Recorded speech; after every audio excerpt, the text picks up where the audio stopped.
இயேசு கிறிஸ்துவின் எண்ணற்ற நாமத்தினால் உங்கள் அனைவரையும் வாழ்த்தி வரவேற்கிறேன்.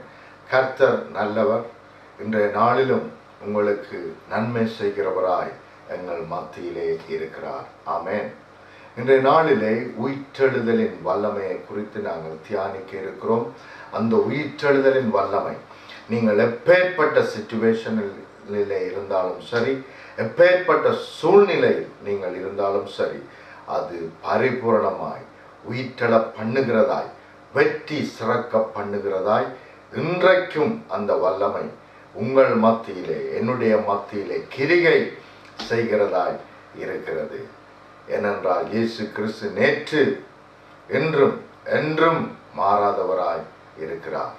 என்னுடைய வாழ்க்கையிலே, உங்களுடைய வாழ்க்கையிலே நேற்றும் என்றும் என்றும் அவர் மாறாதவராய், அவருடைய வல்லமை மாறாததாய், அற்புதங்கள் அதிசயங்கள் மாறாததாய் இருக்கின்றன. ஹல்லேலூயா. ஆகவே இன்றைய நாளிலே தேவனுடைய வார்த்தைக்கு உங்களை முழுமையாய் ஒப்புக்கொடுங்கள். அந்த வார்த்தை உங்களை மேற்கொண்டு அதிசயங்களையும் அற்புதங்களையும் இன்றைய நாளிலேயே செய்கிறதாய் இருக்கிறது. ஆமென். ஆகவே அவருடைய உயிர்த்தெழுதலின் வல்லமையை குறித்தும், அந்த உயிர்த்தெழுதல் இன்றைய நாளிலே உங்களுடைய வாழ்க்கையிலே என்ன செய்ய போகிறது என்பதை குறித்து நாங்கள் தியானிப்போம். யோவான் புத்தகத்திலே 11வது அதிகாரத்திலே 25வது வசனத்திலே இப்படியாய் வாசிக்கிறோம். இயேசு அவளை நோக்கி, நானே உயிர்த்தெழுதலும் ஜீவனுமாய் இருக்கிறேன். என்னை விசுவாசிக்கிறவன் மரித்தாலும் பிழைப்பான். பிரியமானவர்களே, இயேசு கிறிஸ்து தெளிவாய் திட்டமாய் மாத்தாளுக்கு சொல்லுகிறார், நானே உயிர்த்தெழுதலும் ஜீவனுமாய் இருக்கிறேன். என்னை விசுவாசிக்கிறவன் மரித்தாலும் பிழைப்பான். நானே உயிர்த்தெழுதலும் ஜீவனுமாய் இருக்கிறேன். என்னை விசுவாசிக்கிறவன் எவனாயிருந்தாலும் சரி, அவன் மரித்தாலும் நிச்சயம் பிழைப்பான். நிச்சயமாய் அவன் உயிரோடு எழும்புவான். நிச்சயமாய் ஒரு ஆசீர்வாதமான வாழ்க்கை வாழுவான் என்று தெளிவாய் திட்டமாய் இயேசு இந்த இடத்திலே சொல்லி இருக்கிறார். மார்த்தாள், மரியாள், லாசரு இயேசுவை மிகவும் நேசித்தார்கள். மிகவும் அவர்களை அன்பு கூர்ந்தார்கள். அவரும் அப்பப்பொழுது அந்த குடும்பத்தை விசிட் பண்ணி விசாரித்து வந்தார். அப்படி இருந்த ஒரு குடும்பத்திலே ஒரு நாள் வேதனைகள், துன்பங்கள், கஷ்டங்கள் கடந்து வந்தது. அவர் எவ்வளவுக்கு அதிகமாய் லாசருவை நேசித்தாரோ அவ்வளவுக்கு அதிகமான ஒரு இம்பாசிபிளான ப்ராப்ளம் லாசருடைய வாழ்க்கையிலே கடந்து வந்தது. அப்படி கடந்து வந்த பொழுது இயேசு கிறிஸ்து அந்த இடத்திலே இல்லை. ஆகவே லாசரு மரித்து போனான். அந்த மரித்து போன லாசருவை அடக்கம் பண்ணி 4 நாளைக்கு பின்பு இயேசு அந்த இடத்துக்கு கடந்து வருகிறார்.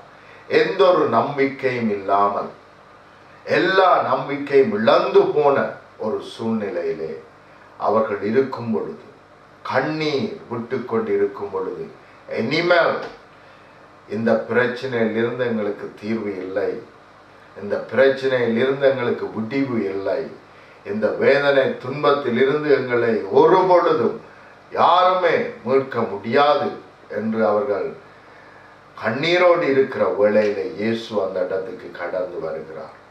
கடந்து வந்து மார்த்தாளை பார்த்து சொல்லுகிறார், நானே உயிர்த்தெழுதலும் ஜீவனுமாய் இருக்கிறேன். என்னை விசுவாசிக்கிறவன் மரித்தாலும் பிழைப்பான். பெரியமானவர்களே, எந்த மரித்து போன சிச்சுவேஷன்லையும் அவரை விசுவாசிப்போமானால் அதை மறுபடியும் உயிர்த்தெழ பண்ணுகிற தேவனாய் அவர் இருக்கிறார். மறுபடியும் அதை உயிர்த்தெழ பண்ணுகிற தேவனாய் இருக்கிறார். எந்த நம்பிக்கை அற்றுப்போன நிலைமையிலும் நீங்கள் அவரை விசுவாசிப்பீர்களானால் நிச்சயமாய் அதை மறுபடியும் உயிரோடு எழுப்புகிற தேவனாய் அவர் இருக்கிறார். மரித்து போயிற்று, எல்லாமே இல்லாமல் போயிற்று இனிமேல் யார் எங்களுக்கு உதவி செய்வார்கள் என்று நினைப்பதை பார்க்கிலும் இந்த நிலைமையிலும் இயேசு எனக்கு உதவி செய்வார். மரித்து போன இந்த நிலைமையிலும் இயேசு என்னை உயிரோடு எழுப்புவார். என்னுடைய சிச்சுவேஷனில் இருந்து என்னை உயிரோடு எழுப்புவார். என்னுடைய தோல்வியில் இருந்து எனக்கு வெற்றியை தருவார். என்னுடைய ஒன்றும் இல்லாத நிலைமையிலிருந்து என்னை அநேகருக்கு கொடுக்கிற ஒருவனாய் அவர் மாற்றுவார் என்று நான் விசுவாசிக்க வேண்டும் என்று இயேசு விரும்புகிறார். எப்படிப்பட்ட இம்பாசிபிள் சிச்சுவேஷனாக இருந்தாலும் சரி, அதே சிச்சுவேஷனில் அந்த சிச்சுவேஷனை பார்த்து பயப்படாமல், கலங்கி போகாமல், நம்பிக்கை இழந்து போகாமல் இயேசுவை நம்புவோமானால் அவரால் முடியாத காரியம் ஒன்றும் இல்லை என்று இயேசுவை நம்புவோமானால், அவரை விசுவாசிப்போமானால், எந்த மரித்து போன சூழ்நிலையிலும், எந்த நாறிப்போன சிச்சுவேஷனையும் மாற்றி அதை உயிரோடு உள்ளதாய், ஆசீர்வாதம் உள்ளதாய் எழுப்ப அவரால் முடியும், மாற்ற அவரால் முடியும். ஆகவே அவர் தெளிவாய் திட்டமாய் சொல்லுகிறார், நானே உயிர்த்தெழுதலும் ஜீவனுமாய் இருக்கிறேன். ஹல்லேலூயா. மரித்து போன நிலைமை இயேசு கிறிஸ்து கடந்து வந்து சொல்லுகிறார், நானே. என்னை விசுவாசம் வை மகனே மகளே, என்னை விசுவாசி. மரித்து போயிற்று என்றதை விசுவாசிக்காதே.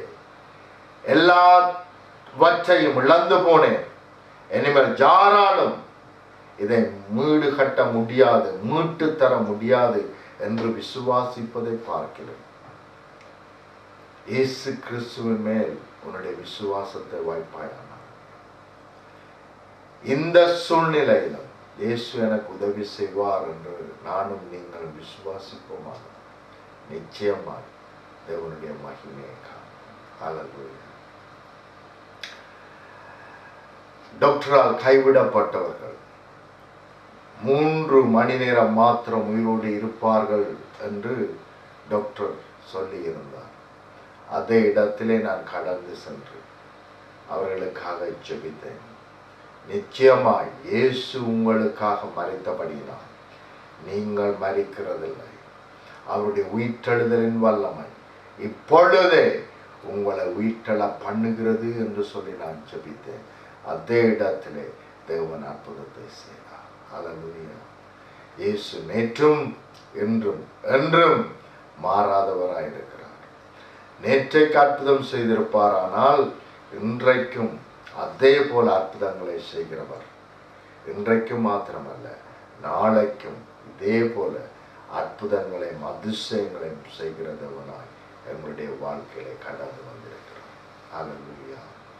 பிரியமானவர்களை, கவலைப்படாதிருங்கள், சந்தோஷப்படுங்கள். ஏனென்றால் இந்த சூழ்நிலையிலிருந்து, நீங்கள் போகிற இதே போராட்டத்திலிருந்து, இதே வேதனை துன்பத்திலிருந்து பரிபூரண வெற்றியை அவர் கொடுத்திருக்கிறார். அவருடைய உயிர்த்தெழுதலின் வல்லமை இன்றைய நாளிலே உங்களை மேற்கொள்ளும், உங்களுடைய சிச்சுவேஷனை மேற்கொள்ளும், உங்களுடைய பிரச்சனைகளை மேற்கொள்ளும். உங்களுடைய வியாதி படுக்கையில் இருக்கிற உங்களுடைய வியாதியை அது மேற்கொள்ளும். அப்படி மேற்கொள்ளும் பொழுது நீங்கள் வெற்றி சிறந்தவர்களாய் காணப்படுவீர்கள். வெற்றி சிறந்தவர்களாய் காணப்படுவீர்கள். உங்களுடைய பிரச்சனைகள் இல்லாமல் போய் ஆசீர்வதிக்கப்பட்டவர்களாய், ஆசீர்வாதத்தினால் நிரப்பப்பட்டவர்களாய் இருப்பீர்கள்.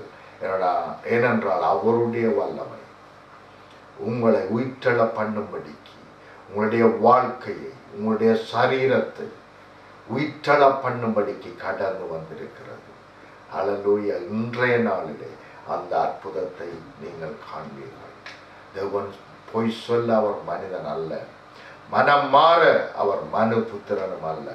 இன்றைய நாளிலே அந்த அற்புதத்தை நீங்கள் பெற்றுக்கொள்வீர்கள்.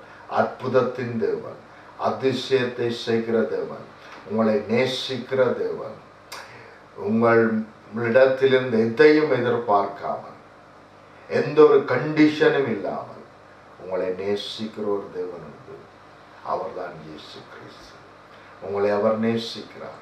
அவர் உங்களை நேசிக்கிறது நிமித்தமே இன்றைய நாளிலே அற்புதங்களையும் அதிசயங்களையும் உங்களை காண பண்ணுகிறவராக இருக்கிறார். ஒரு சகோதரன் பல ஆயிரம் கணக்கான பல லட்சம் ரூபாய் கடனோடு கூட எனக்கு டெலிஃபோன் பண்ணி, இப்படியாய் பல லட்சம் ரூபாய் கடன் இருக்கிறது, கடன்காரர் என்னை நெருக்குகிறார்கள், என்ன செய்வது என்று எனக்கு தெரியவில்லை என்று அவர் சொன்னார். நான் சொன்னேன், இயேசு இருக்கிறார், அவர் ஒரு பொழுதும் உங்களை கைவிட மாட்டார். ஆகவே நான் ஜெபிக்கிறேன், என்னோடு கூட அக்ரி பண்ணுங்கள், ஒருமனப்படுங்கள் என்று சொல்லி நான் ஜெபித்தேன். என்ன ஆச்சரியம்! தேவன் அற்புதத்தை செய்தார். ஒரு குறிப்பிட்ட மாதத்துக்குள்ளாகவே எல்லா கடனும் தீர்ந்து போயிட்டு அவர் சாட்சியாக சொன்னார், இப்பொழுதோ எனக்கு எந்த கடனும் இல்லை. பிரியமானவர்களே, நீங்கள் எப்படிப்பட்ட வேதனையில் இருந்தாலும் சரி, துன்பத்தில் இருந்தாலும் சரி, பிரச்சனையில் இருந்தாலும் சரி, நோயிலே இருந்தாலும் சரி, போராட்டத்தில் இருந்தாலும் சரி, இயேசு கிறிஸ்து பரிபூரண வெற்றியை கொடுத்திருக்கிறார். அவருடைய உயிர்த்தெழுதலின் வல்லமை இன்றைக்கு இப்பொழுது எல்லா இம்பாசிபிள் சிச்சுவேஷனை மாற்றி வெற்றியை கொடுக்கிறதா இருக்கிறது. வெற்றியை கொடுக்கிறதா இருக்கிறது. அவருடைய வெற்றி உங்களை மேற்கொள்ளுகிறதா இருக்கிறது. வெற்றி சிறந்து இருப்பீர்களாக. ஆமென், ஆமென், ஆமென். பிரியமானவர்களே, அவருடைய உயிர்த்தெழுதலின் வல்லமை கடந்து வருமானால் அது சாதாரண வல்லமை அல்ல. இன்றைய நாளிலே அவருடைய உயிர்த்தெழுதலின் வல்லமை உங்கள் மத்தியிலே கடந்து வந்திருக்கிறது, கடந்து வந்திருக்கிறது, கடந்து வந்திருக்கிறது. அது சாதாரணமான காரியத்தை செய்யும்படி வராமல் எல்லாவற்றையும் உயிர்ப்பிக்கிறதா இருக்கிறது. உங்களை மாத்திரமல்ல, உங்களை சூழ இருக்கிறவர்கள், உங்களை சூழ இருக்கிற எல்லா சிச்சுவேஷனையும் உயிர்ப்பிக்கிறதாய் இருக்கிறது. அது சாதாரண வல்லமை அல்ல. இங்கே பார்க்கிறோம், மத்தேயு சுவிசேஷத்திலே 27வது வசனத்திலே 52வது 53வது வசனம் இப்படியாய் சொல்லுகிறது. கல்லறைகளும் திறந்தது, நித்திரை அடைந்திருந்த அநேக பரிசுத்தவான்களுடைய சரீரங்களும் எழுந்திருந்தது. அவர் உயிர்த்தெழுந்த பின்பு, இயேசுவானவரை பற்றி சொல்லப்பட்டிருக்கிறது, அவர் உயிர்த்தெழுந்த பின்பு இவர்கள் கல்லறைகளை விட்டு புறப்பட்டு பரிசுத்த நகரத்தில் பிரவேசித்து அநேகருக்கு காணப்பட்டார்கள். பிரியமானவர்களே, இயேசு கிறிஸ்துவை உயிரோடு எழுப்பும்படி தேவனுடைய உயிர்த்தெழுதலின் வல்லமை கடந்து வந்தது. அது இயேசு கிறிஸ்துவை மாத்திரம் உயிரோடு எழுப்பாமல் அந்த இடத்திலே மரித்து போய் அடக்கம் செய்யப்பட்ட அநேக பரிசுத்தவான்களை அது மேற்கொண்டது. அந்த உயிர்த்தெழுதலின் வல்லமை மேற்கொண்டபடினால் பல வருஷமாய் மரித்து போய் எந்த நம்பிக்கையும் இல்லாமல் இருந்த அவர்களையும் அது உயிர்ப்பித்ததாய் வேதம் சொல்லுகிறது. ஹல்லேலூயா! அவர்கள் ஒரு பொழுதும் எதிர்பார்க்கவில்லை. அவர்களையும் அது மறுபடியும் உயிர்ப்பித்தது.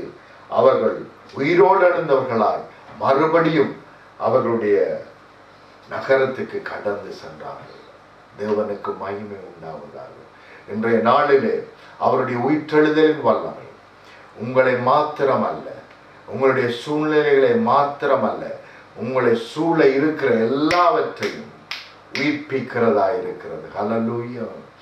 அது சர்வ வல்லமை உள்ள ஒரு வல்லமை, உயிர்த்தெழுதலின் வல்லமை, உயிர்ப்பிக்கிற வல்லமை.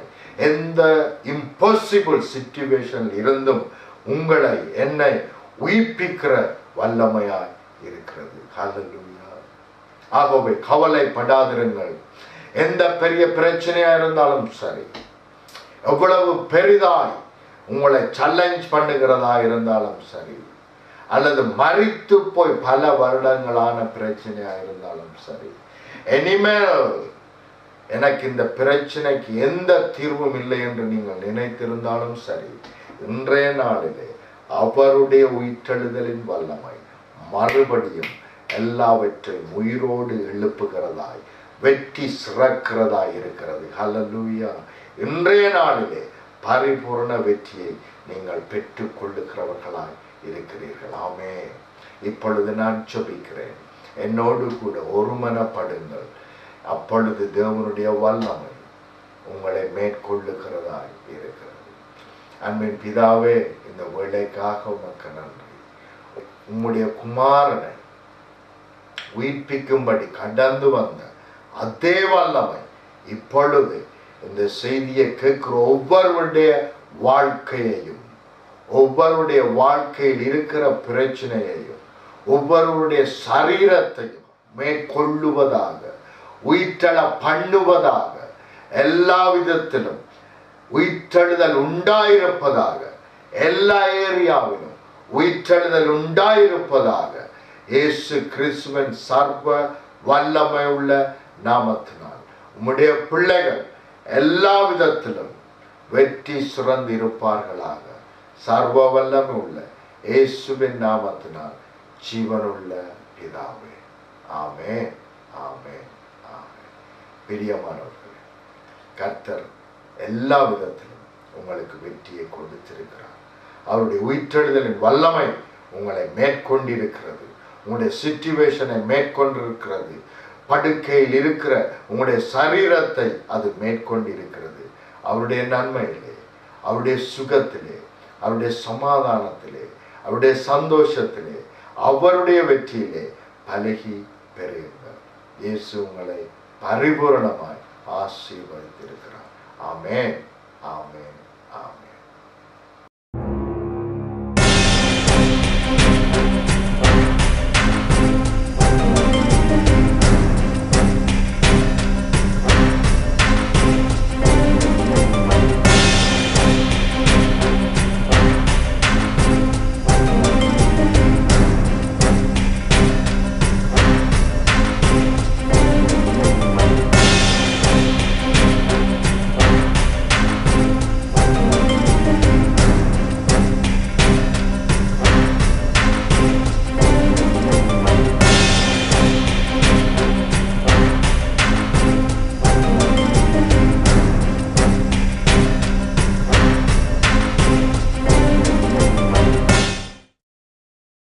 Praise the Lord. First of all, I want to thank Jesus. So, join the humbly cheers. Secondly, thank for my friend Krish. He's the person introduced this church for me. Actually, I born as a Brahmin, so different culture. Suddenly, month of 10, 19, I had a stomach pain. And I am unable to find urine, and suddenly heavy bleeding. I got admitted in the hospital. At the same time, same day they did some operation, the one operation, and they put a catheter in my stomach. And I suffered almost 4 months with the catheter. I had one scan. The doctor said your urine value is 100% narrow, so there's never chance to come urine. So we need to do kind of bypass. Basically what they want to do, take off one valve in my leg and bypass my penis. That's a big process, and doctors were very disappointed. I think it's because of my age. I'm 27. So doctor say, I'm really sorry, I don't have any option, I need to do this operation. So at the same time, I lost my job. I think it's an unable to go job, and I was in that time in the East Ham, one room, and landlord always calling me, pay your rent at the proper time. I don't mind if I pay you your personal things. It's up to you. I don't want it, so you don't give any excuses.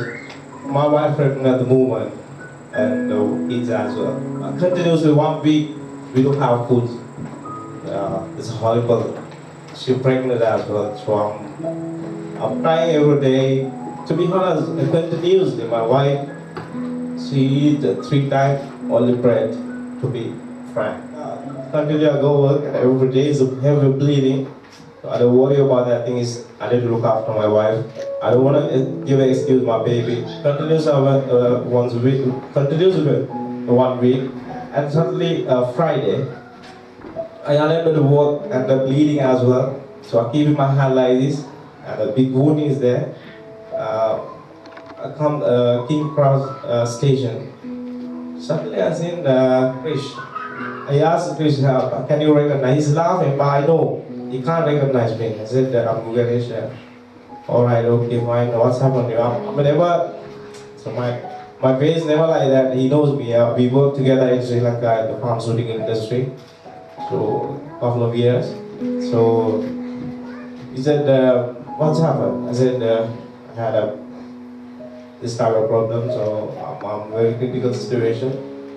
He nothing said anything. He said, get ready Sunday, sharp 4 o'clock. I'll come and pick you. So I don't know. He's a church pastor. I don't know. I doesn't know anything about this. Second Sunday. That time I know about Jesus. What is the Jesus? What the Bible? Little bit. So whatever I can pray, I pray myself. So the second week I was scared. Doctor say, brother, you improved 20%. So we'll see.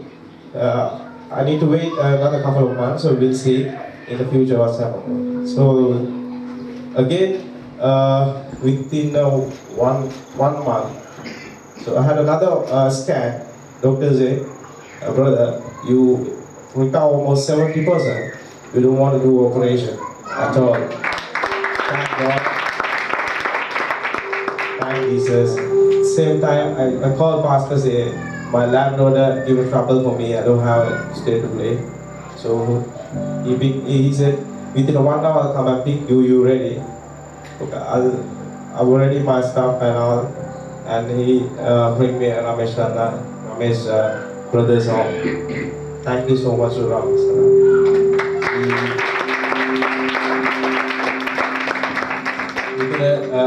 We stay there 2 weeks, and Ramesh find a job for me as a partner. And thank God, thank Jesus, the same place I had an accommodation and a wonderful job, and I'm the person that look after the shop as well. The same place I had an accommodation and everything, nothing to suffer. I'm perfect. I don't have operation, nothing. I'm really healthy person now because of Jesus.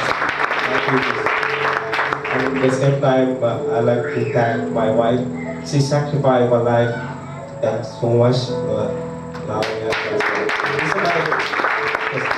Thank you so much.